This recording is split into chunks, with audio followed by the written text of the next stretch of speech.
studied music? Some of you, how many of you have studied music? Can read music, can play an instrument? Okay, good. Not everybody. Some yes, some no. I have, doesn't matter. Okay? So many of you have not, but you still, your mind is the same. You don't need any training for this. This is about perception, not la, whatever, those la major, whatever. Nothing about that. It's just how you hear it, how you organize it. So think to yourself, where's the beat? Right? When you hear this music. How, or clapping, or your toe, or this. How do you do that? Everybody in this room will come to the same conclusion in about 5 seconds maximum. But why? It's a very complicated problem. Because you could go, well, let's do it. And also think about the tone system, the key, like tonalness. You don't know what it's called, but you know which is the central tonica, right, the central note. You know that automatically. Your mind figures it out in about 5 seconds, maybe even less. Ready? Here we go. Here we go.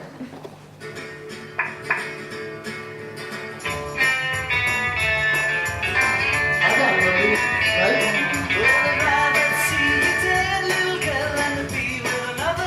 So you're thinking about emotions, how it makes you feel, and how you know.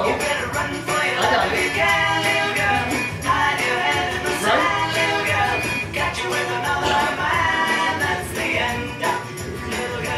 Okay, sorry. I know. But if we play all the songs to the end, we'll never have a lecture, right? Which is okay. So, the Beatles, right? So,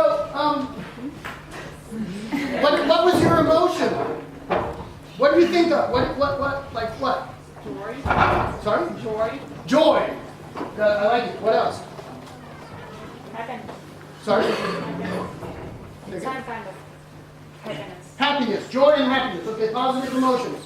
What else? Pleasure. Groove. Groove? Yeah. Yeah. Okay, so what is that? So that's not just emotion, that's also some kind of rhythmic thing, right? Yeah. Everyone started, some people, I saw you, some of you were already like, here, let's make it a little louder and do it again. All right, let's do another one, okay? All right, why not?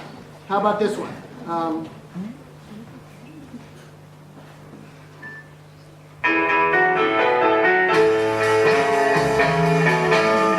Also the Beatles, whatever.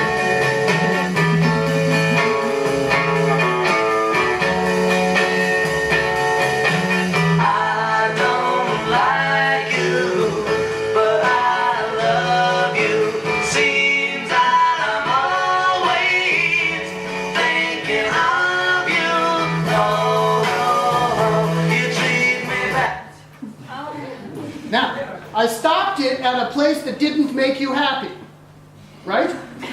I didn't wait until the end of a phrase. I interrupted it in the middle of a phrase, right? That's why you were like, ah! But how do you know it's the middle of a phrase? How do you know that? Everybody had the same reaction. I could say, okay, tell me when is the end of the phrase. I love you madly. Tell me when the phrase is. Really got a hold on me. Right there, right? That's because we come back. Sorry, that's because we come back to the tonic, and we come back to the key, and the rhythms end, and everything is happening. Right? But you have all of that organized in your mind completely, whether you study music or not. You have it organized in terms of rhythm, harmony, melody, tonality, multiple structures, and all of that gives you some kind of emotional reaction. You like it or you hate it, right? But you have some reaction, but you can only have an emotional reaction if you have a complicated organization to react to, right? And our question for cognitive science is, what is the nature of that organization? And that's what cognitive science of music people are interested in, that. Okay? All right. We can do a little more music later, maybe, if you're good. Now, so, I'm going to run out of time. No, that's okay. So, here's what modules have. What makes something a module in the mind? Okay? It has certain features. Characteristics. And here they are listed by Fodor. Whoops, sorry. Here they are listed by Fodor, right? It's fast. It's stupid. What does that mean? It means it is incapable of, it cannot independently think. Your music module cannot think for itself. It's just stupid. It just does what it's told, right? It's fast, it's stupid, it's exclusive. That is, it doesn't matter if it's dark or light outside, the Beatles are still the Beatles, right? It doesn't matter if I can smell cooking from the next room, the Beatles are still the Beatles, right? There's no other information which is relevant, right? Although memory is an interesting question, right? Music and memory, you hear a song that you knew when you were in love, when you were 14, and it brings you back. I'm not going to talk about that. That's interesting. That's very interesting. But that's too complicated. We don't understand. Here's the really important thing. It's narrow-minded. That is, the information that's important for music is only important for music. And the information that's important for language is only important for language. And the information that's important for vision is only important for vision. Right? So each module is exclusive and has certain properties, characteristics, that the other modules don't care about. Like in vision, tonality is irrelevant. In language, tonality is irrelevant. In music, syntax, like grammar is irrelevant, right? So each module has its own characteristics. And it turns out also to be physical. Like you can get a oops to your head, and it affects language but not music, or it affects music but aphasia, right? And it's universal. Everybody has it. Everybody who is a healthy human being has musical and linguistic abilities. Everybody. There's no exceptions. So those are Fodor. Now, Fodor was not thinking about music. Fodor did not talk about music at all. He talked about language and vision, but not music. But all of these apply to music, and we'll see that in a second. So, do language and music have the properties of these modules? The answer is obviously yes. So we won't even really talk about it very much. They're universal. They're specific to people. Now, you can say about music and animals and stuff, but it's not the same. And you can say about language and dolphins, but it's not the same. And I can show you. You want to ask about that in the questions? We can talk about that. But there's nothing like human language in the animal world, and there's nothing like human musical ability. There's birds who sing, but it doesn't have the structural organization, and it doesn't have the beat. So the birds don't have the beat. And they don't even have the repeating structures, right? So it's not the same, although it's quite beautiful. There are universals, what you call right? There are universals of language that every single language has. Sabine talked about those, I think. And there are universals of music that every musical system has, whether it's Mozart or Indian raga or anything, right?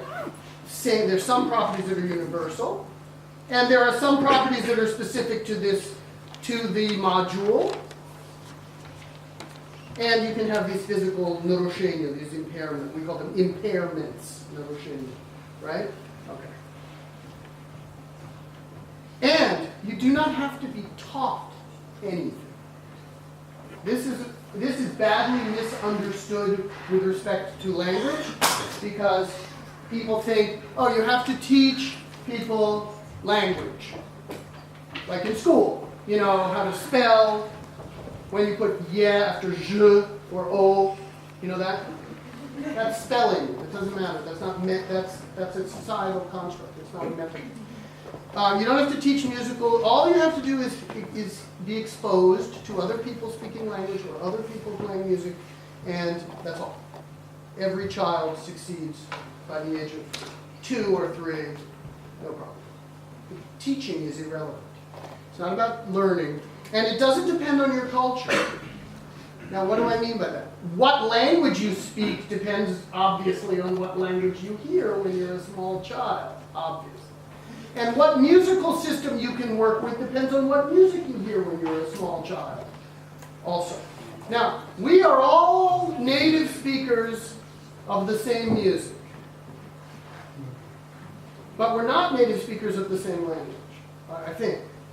My native language is American English. Yours is, most of you is Russian, right? Native language, okay? Or maybe others, of course. Some people have 2 or 3. That depends on what you hear in childhood. But we're all native speakers of Western tonal music system, whether you like, Prodigy or Beethoven, it's the same. It's the same language. It's the same system. But Indian raga is not the same system. That one's different. So we don't call them languages, we call them idioms, musical idioms. And our musical idiom is the Western tonal music that goes back to, Bach or whatever, Vivaldi or something, and is still basically the same today. Basically the same. Okay. But there are other systems too, and we're interested in those. Okay. Here we go. All right. So we have what we call biolinguistics, and this is what Sabine's entire lecture last week, or 2 weeks ago, was about biolinguistics to tell us what we, how this is organized for language, and what do we know. And we know in your native language, you know what's grammatical, you know what's ungrammatical, you know that there's hierarchical, complicated structures inside structures, inside structures, inside structures, inside structures, recursion, that's called. That there's multiple levels of representation, sound level, grammar level, meaning level, discourse level, text level, many different levels, right? And we can create new sentences every day, no problem. And we can understand new sentences every day, no problem. You can hear a new sentence and say, oh, that's unacceptable in my language. Or you can hear a new one and say, that one's fine. That you've never heard before, right? And you can understand each other. Right? Someone says something new, you understand it if you speak that language. So that's what linguistics, and what Sabine talked about is syntactic structure and semantics, formal semantics. That's what linguists in this kind of cognitive modularity are interested in that. There's a lot of evidence that language is its own module. It's very obvious.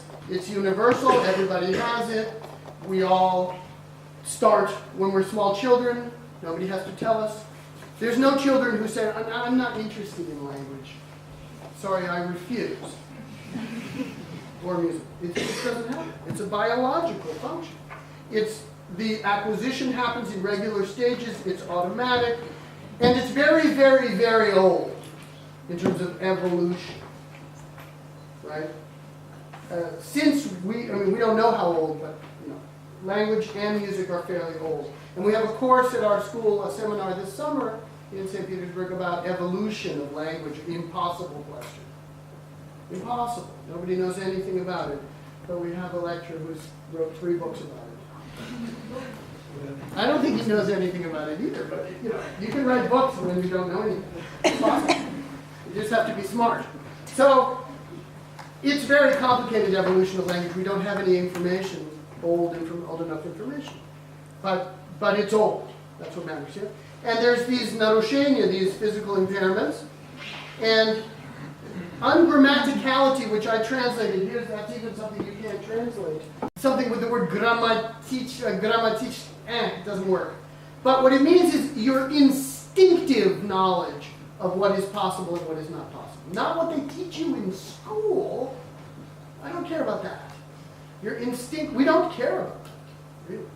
I mean, it's important to teach children how to read and write, of course. But what matters is your instinctive knowledge, and I'll give you some examples, okay? And then the universals. So these are the different levels of language: lexicon, grammar, semantics,